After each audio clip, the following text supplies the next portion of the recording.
Our show is about three things: information, entertainment, and inspiration. Always bringing us great inspiration is my friend, Joe Satriano. Thank you, Howie. That's a wonderful introduction. How's everyone out there? My name is Joe Satriano, and for those new listeners and new viewers out there, I started a foundation in honor of my wife, who passed away after a 13-year battle with breast cancer. It's the Susan Satriano Foundation, and I target high school seniors who unfortunately have a parent who's either passed away of cancer, presently battling, or in remission. I'm so proud to say you're looking at the foundation. It's me and me alone, and after doing this for 10 years, I have now given out over $500,000 in scholarships to over 900 kids across the nation. One of the wonderful perks along with what I do is not only do I hand out the checks, but I also go and ask each school to give me 20 minutes with each child. And the reason why I do that is because it becomes a very cathartic episode for them. For many of them, it's the first time they've ever spoken about their issue at home. And I am the epitome of the fact that there is light at the end of a very long tunnel. I found my way through starting a foundation, writing a book, which I'll talk about in a little bit. But everyone has their own way to do it. But eventually we do find our ways. And many kids who do struggle like this are actually leaders in their communities to give back, because they've seen how these wonderful professionals have helped their parents to deal with the cancer. So I get to meet a lot of kids. Like I said, I've met over 900 kids. I don't remember, or would you remember, Howie, one of the first children I ever spoke about was a child who was on a football team in a school, and his mom had lost her hair due to the chemo treatments, and it was very traumatic for him. What he did, if you remember the story, was that he not only shaved his head, but he also got the football team's kids to shave their heads too.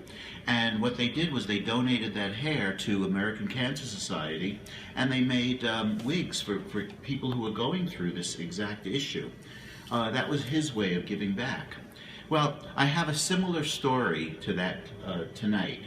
I met a girl named Kelly about 2 years ago, upstate New York.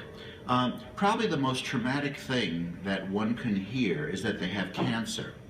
Once they get over that and realize that, okay, here I am, and now what am I going to do? I'm going to go forward and battle this thing. Probably the next major traumatizing thing in their lives would be the fact that they lose hair. I know that when Sue started losing her hair, that was probably the eye-opener for me that cancer is not a joke, it's for real. And it was very traumatic for both of us to have to deal with that. Well, this girl Kelly, she was pretty amazing. You know, she told me about the struggles that she had after her mom was battling cancer. And by the way, I should tell everyone that her mom is fine now, in remission. Good story with that. But Kelly had a lot of trouble at school because of this. Her grades plummeted, but she made it through somehow to go to a community college upstate New York. She also had a wonderful, wonderful relationship with her principal at the high school that she attended. And she wanted to do something to give back and help people. So what she did was, and she told me she was very nervous going into his office and asking him to do this, but she said to him basically, if I can raise $5,000, would you be willing to shave your hair off? And without question, this wonderful principal just went right for it. And the community, the kids, everybody came together.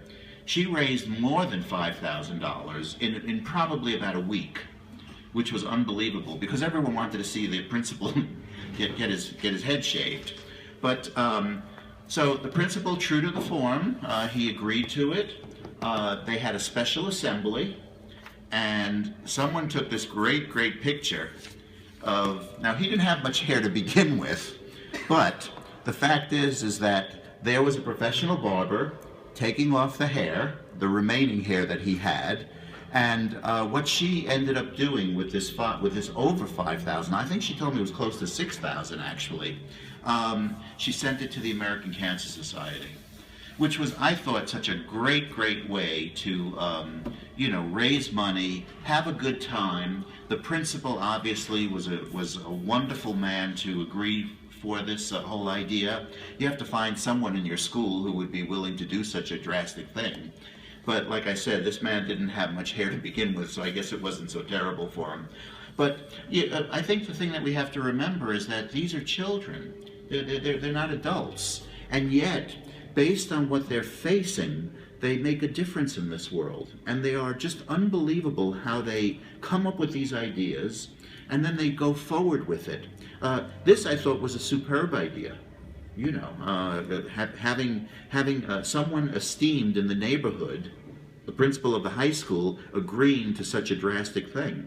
And he would, like she said, her heart goes out to this guy. He was a wonderful man. Anyway, so I just give Kelly so much credit for what she did. You know, you have choices in life. You could sit back when you're faced with something like this, or you could take where you are, your situation, and move forward. And that's exactly what she did. What I did, and I don't expect anybody to do it my way to deal with Sue's loss, is yes, I started the foundation, which I'm very proud of, the Susan Satriano Foundation. But the other thing that helped me get through was I wrote a book. And the name of the book is In Sickness and in Health, A Memoir of Love. And it's an uplifting story about my life with Susan and how we learned very early in the 13-year battle, you get one shot on this earth. So we lived it up, despite the fact that cancer was the underlying theme. This book is not a book about loss, even though you do know how it ends. It's a book about hope and optimism and love. And that's the way Sue and I lived our life, and I continue to do that. Sue taught me a lot through her journey. I'm very proud to say that not only is the book apparently helping people who read it to get through their own tragedies, because they want to emulate the way Sue and I handled ours, but 100% of its proceeds goes right to scholarships.